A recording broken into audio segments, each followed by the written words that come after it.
new normal. Awesome. All right, here we go. So Pastor Mark, the last 3 weeks, has been talking about our story, both our church's story and how, obviously our church is made up of individual families. So obviously our story is individuals, families, and believers. And so my first question for you guys is, what is God's story in your lives? So Bryan and Kristen, give me your testimony, but also the story of how you two came to be together as well. Okay, well, I guess I came from a typical dysfunctional family. My mom had me as a teenager. My dad was not in the picture, so we started off on a shaky road there. But my mom had a tough time raising 2 kids on her own, and my grandpa helped a little bit, and he was a believer. They both were. But my grandpa really poured into me, and he didn't walk with the Lord consistently, but I guess he fell a lot, but he always got up and kept walking, and that meant something to me. Yeah. And so the things he taught me would stick with me, and God would place teachers along the way that would feed into me and just pour into me when they saw those desperate moments in my life. And I just think when I was 7, I knew that I wanted Jesus in my heart because I understood he had died for my sins. I'm not sure I understood exactly all that entailed or how much that would mean to me one day, but I believed it. And I think that's when Jesus came into my life. And I wasn't really discipled along the way. So I didn't have good doctrine whatsoever. My idea of being a Christian was when you're panicking and trying to make it to the bus, you pray that God will help you make it and you'll never do anything bad again. And, that was my walk. And then when I was about 16, I started going to the same church that Bryan went to because his brother was dating my best friend, and they were going to church, and I asked them to go to church with them, and I kept hearing the message over and over again, and I was scared that I wasn't saved, and I wasn't sure, and finally I just asked somebody after church one day, I said, would you just pray with me, because I just want to know I'm going to heaven when I die. And so from then on, I chose to believe that, God is covering that. Amen. And so that's my testimony. And from then on, I've walked with the Lord consistently, been in church and fellowship and things like that. Cool. What about you, Bryan? Excuse me. The older I get, the more I've started to realize a lot more recently that I'm Timothy.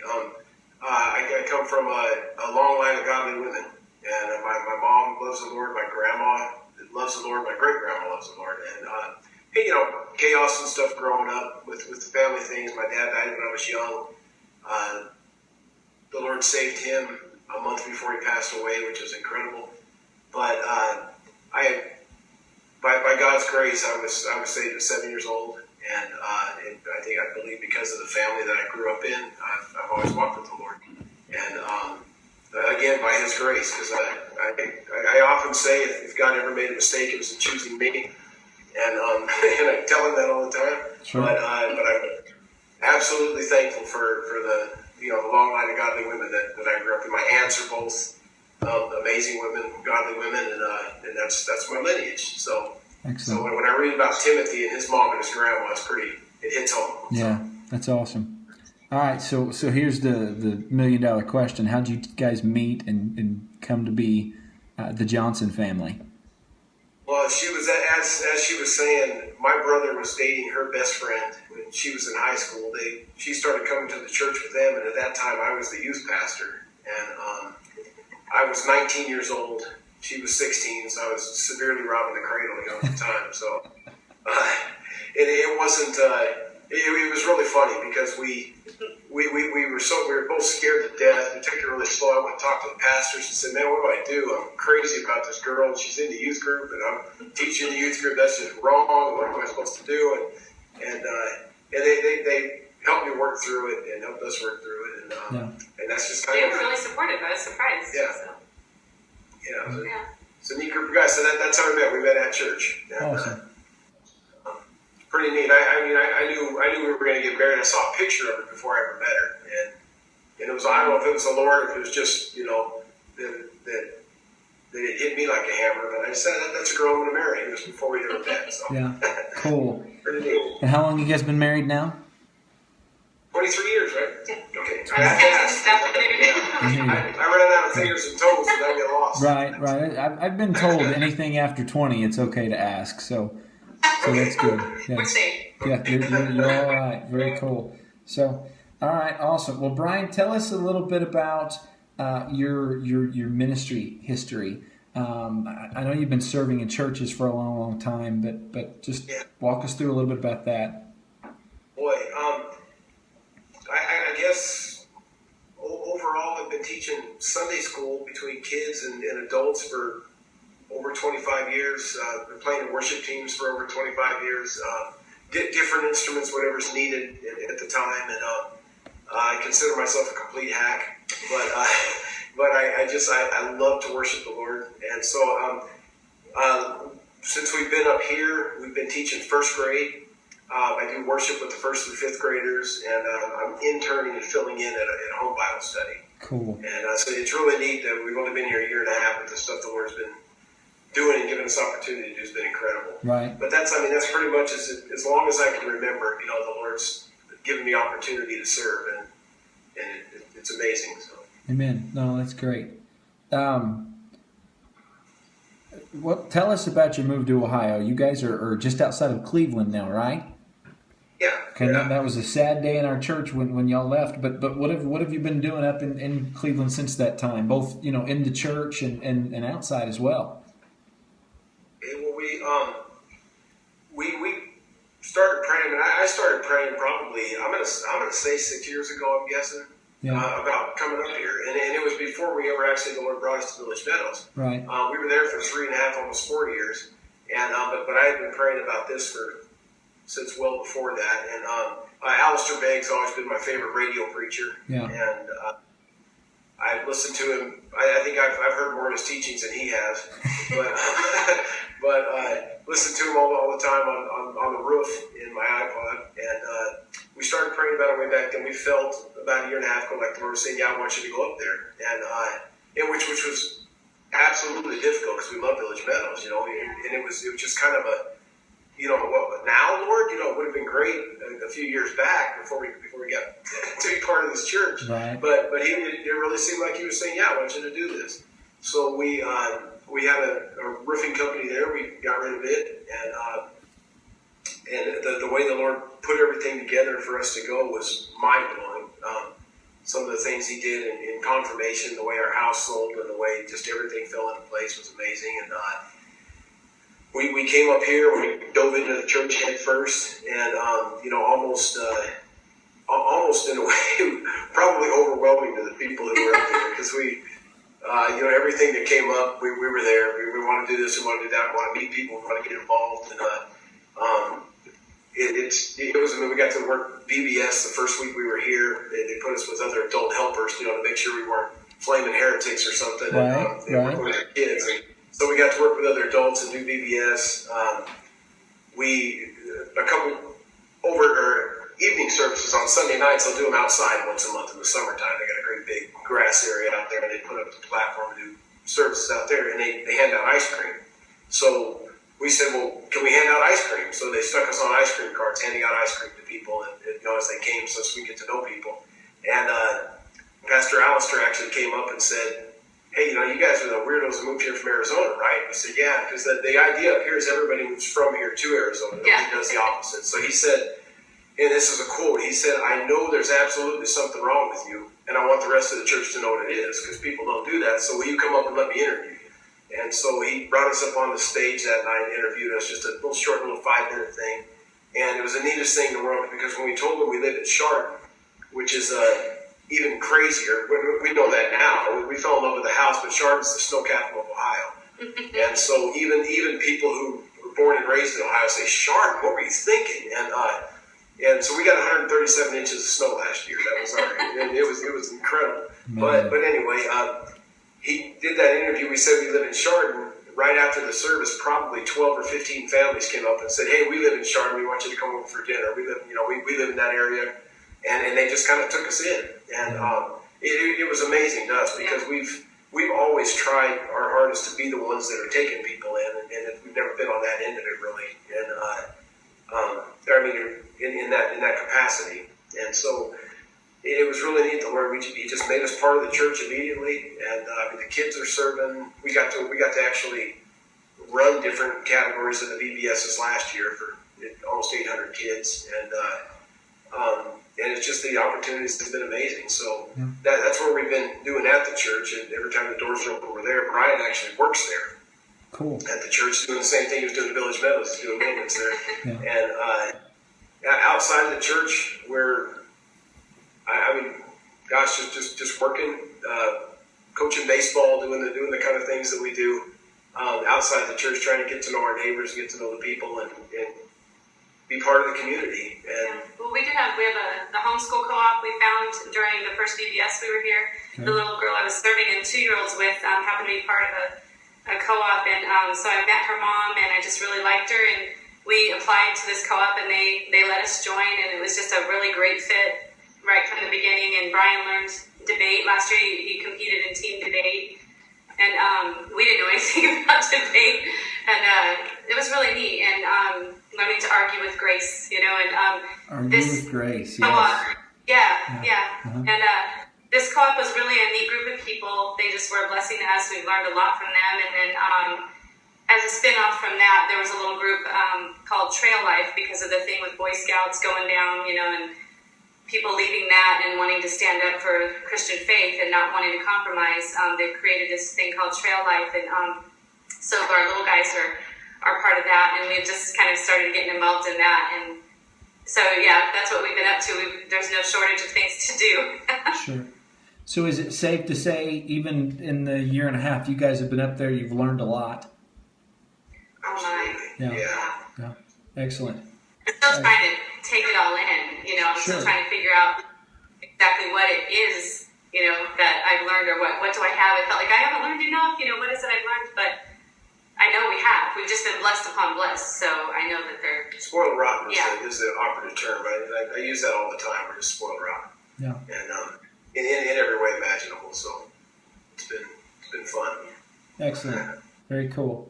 All right, Caleb and Ben, you guys get to be involved in this too. First, I want you guys to introduce yourselves, and then I want you to tell me what do you like to do for fun. Okay, so Caleb, you go first. Go ahead and introduce yourself, and then tell us what you like to do for fun. Well, I'm Caleb Johnson. I'm 12 years old, and I really like to do sports for fun. Awesome. Very good. All right, Ben, what about you, buddy? Well, I don't really know what I would like to do for the fun of it, but I guess just trying to play on our treehouse or zip line. Yeah. Yeah, you're usually, if it's outside, you're interested, right? Yeah. Excellent. There are lots of specimen jars around my house where there are creatures in every one of them. Awesome. Very cool. So, Ben, do me a favor, buddy. Go ahead and do that again, but say I'm Ben, and I like to, and then fill in the blank for me, just so I've got that recorded well, okay? My name is Benjamin Johnson. I'm 7 right now,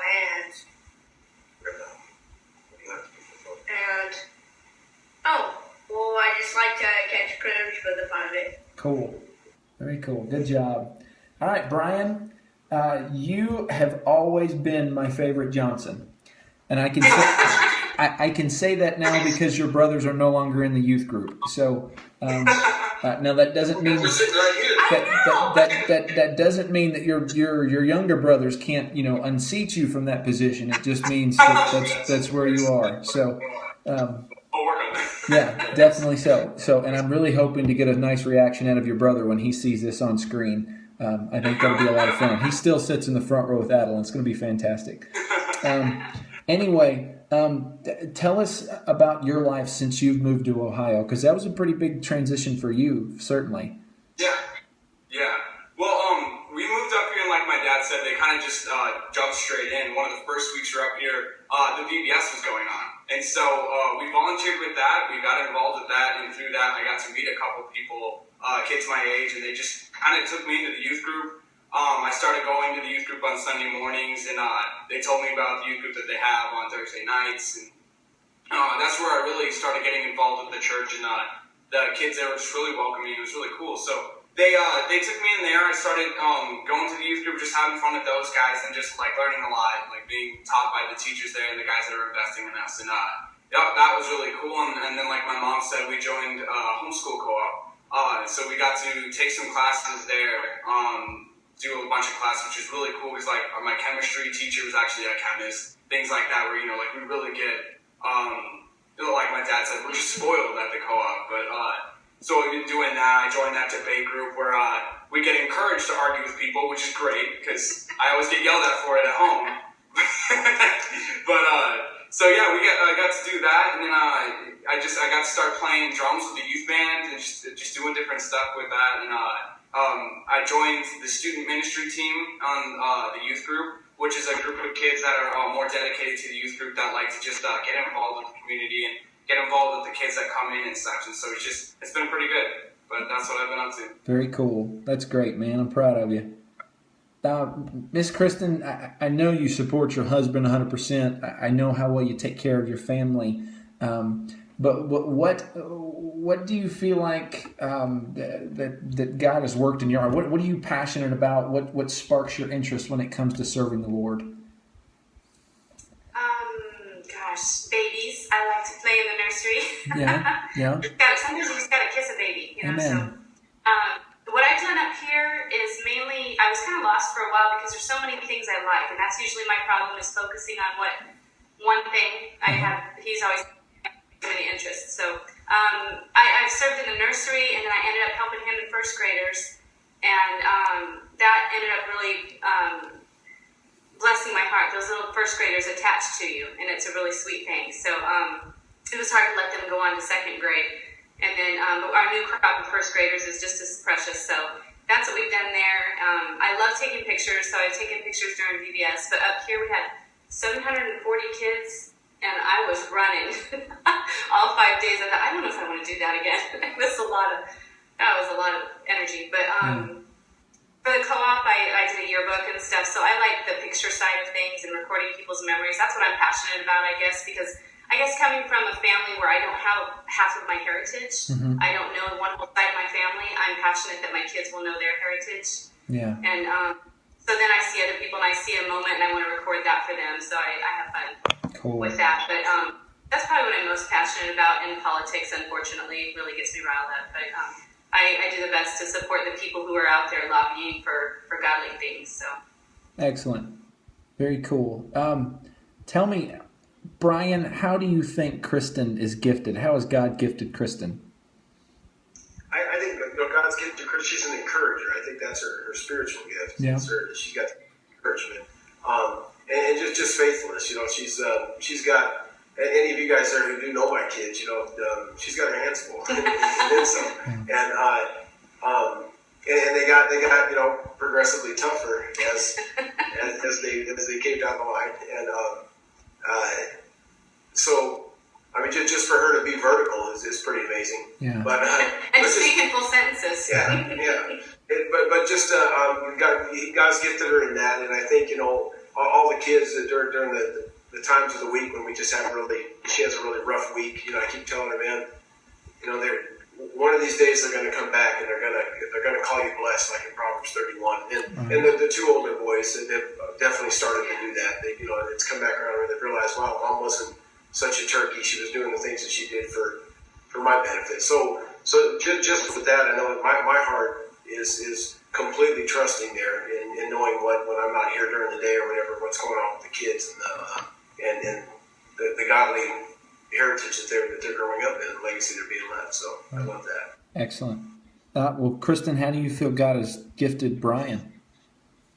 Oh my, he has a lot of gifts, and he uses all of them. So Yeah. He has a gift for teaching. I love to sit under his teaching. He's always, anytime I have a question about the Bible, he remembers so much that just blows my mind. I can read it and remember it for 5 minutes, but he has a gift of helps. No matter what anybody needs done, he'll do it. There's no job that's too gross for him. He is a gifted dad. He's never been squeamish about anything having to do for the kids, changing diapers or anything like that. But he has a passion. Yeah.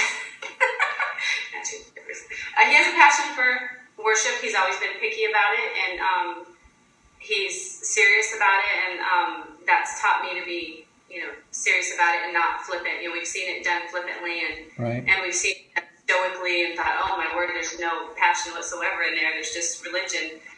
But so I see those giftings as, in helps and in teaching and worship.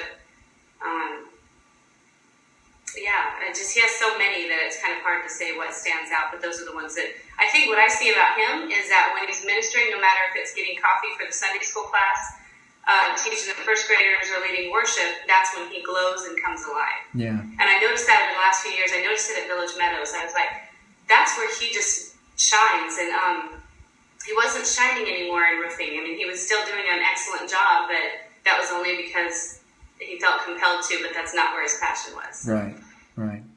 Well, with that in mind, Bryan, tell us, what is worship? What matters about worship? What doesn't matter about worship? And what does leading worship mean to you? Well, I get a long tape, I hope. Yeah. I'll make it as quick as I can. I guess the quickest definition I can think of for what worship is simply attributing to God the glory that's due His name. Our God is so amazing, and that it doesn't. We hear the word worship and we immediately think of a time where a bunch of people come together and in the world's mind they're having a sing-along.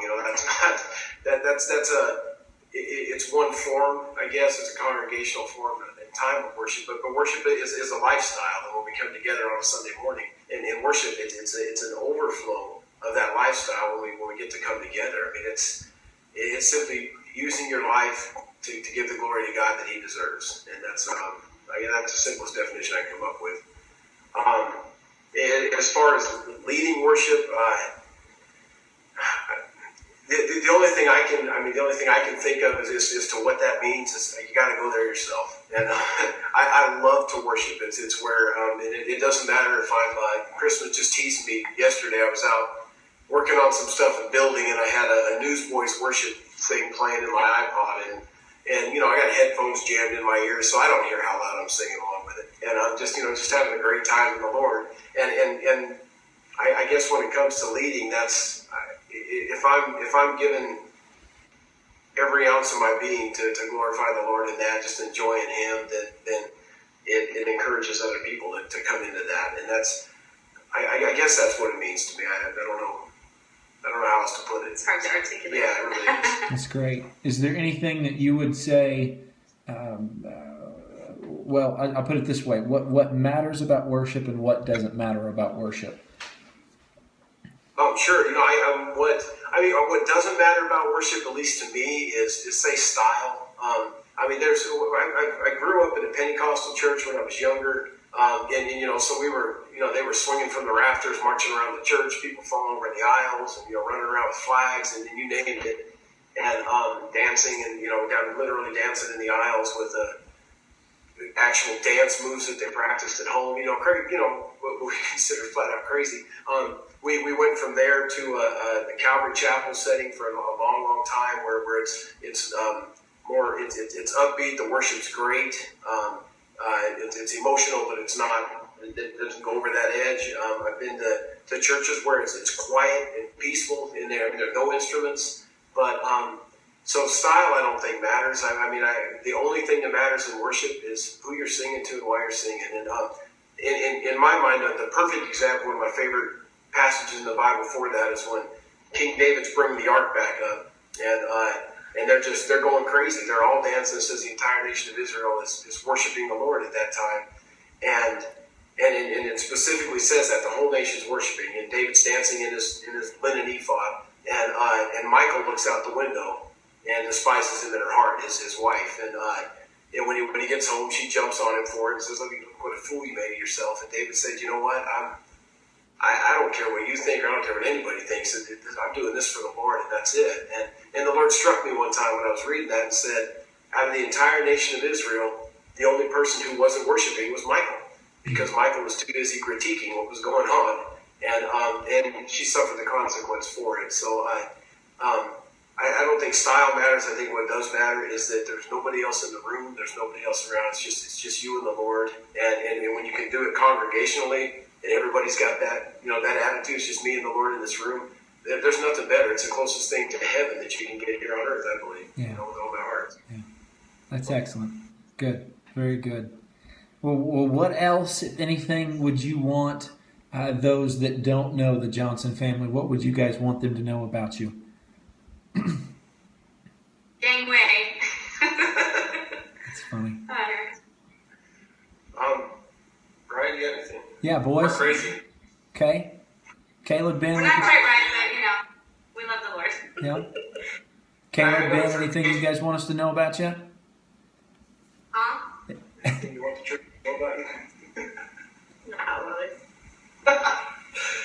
Oh, by the way, we got a new cat. You got me a cat? It's important. I got a new cat. Oh, you got a new cat. Okay, cool. That's Another critter. excellent. The only thing I can think is, that You may have him by the neck. the cat's winning over here on the side. We went to get it. The cat's winning. All right. Oh, that's awesome. Yep, you There's got our a new cat. critter. What's his name? He goes with that one. Very cool. The only good cat's one that's marinated just right, in my opinion. But Yeah. the only thing I can think, I can't think of anything to say that, hey, if you don't know us, here it is. Except for we love the body of Christ, we love the Lord, and we've just kind of decided, especially with this coming up, and us only being here for a year and a half, and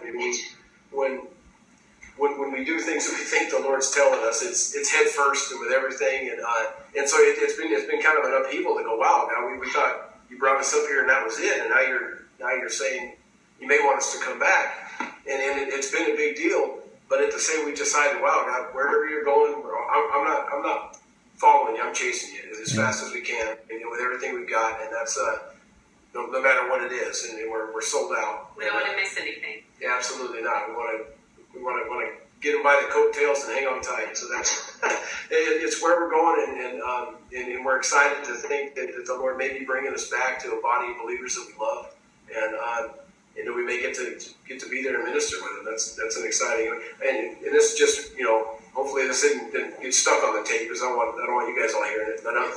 But the leadership in that church, the pastors there, I'm floored that the Lord would allow me to go work with those guys in His kingdom. That blows me away because it's I feel like Paul when he said I was one born out of due season. I don't fit in with the rest of them because they're all much more godly than me.